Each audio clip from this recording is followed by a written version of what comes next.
আসসালামু আলাইকুম সবাইকে। আজকে আমি একদম নতুন একটা রান্নার রেসিপি নিয়ে আসছি।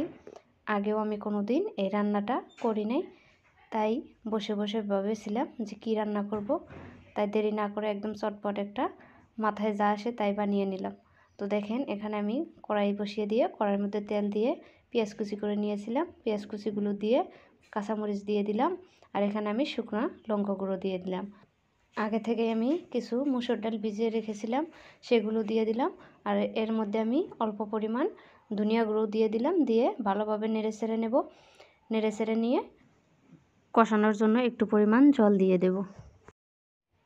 এখন আমি স্বাদ পরিমাণ লবণ দিয়ে দেব।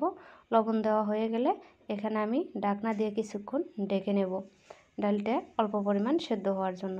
তো 10 মিনিটের মতো সেদ্ধ করে নিয়ে এর মধ্যে আমি কেটে রাখা সবজিগুলো দিয়ে দিলাম। এখানে আমি আলু কেটে নিয়েছিলাম, বেগুন আর অল্প পরিমাণ সিম।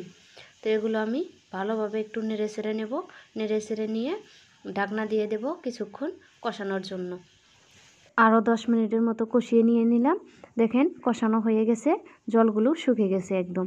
তো এখানে আমি এখন জল দেওয়ার জন্য আরও পরিমাণ মতো জল দিয়ে দেব। প্রত্যেক দিনই তো আর একইভাবে রান্না করলে খেতেও ভালো লাগে না, তাই আজকে ভাবলাম যেভাবে মন চায় সেভাবে রান্না করব। তো আশা করি রান্নাটা ভালো লাগবে। আপনারাও একবার আমার মতো করে রান্না করে খেয়ে দেখবেন, অসাধারণ রান্না হয়েছে। তো এবার আমি দেখেন কিছুক্ষণ ঢাকনা দেওয়ার পরে এখানে আমি ঢাকনা তুলে 4-5 পিস মাছ ছিল ঘরে, আমি সেগুলো দিয়ে দেব। আপনারা চাইলে মাছ ছাড়াও রান্না করতে পারেন।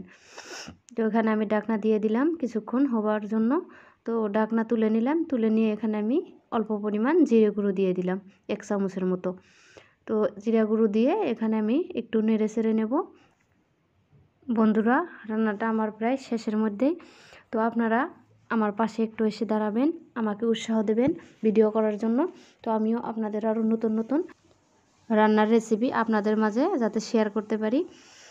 তো দেখেন আমার রান্নাটাও কমপ্লিট হয়ে গেছে। এখন আমি সবজিগুলো একটা পাত্রের মধ্যে নামিয়ে নেব, লাহে লাহে নামিয়ে নেব যাতে মাছগুলো ভেঙে না যায়।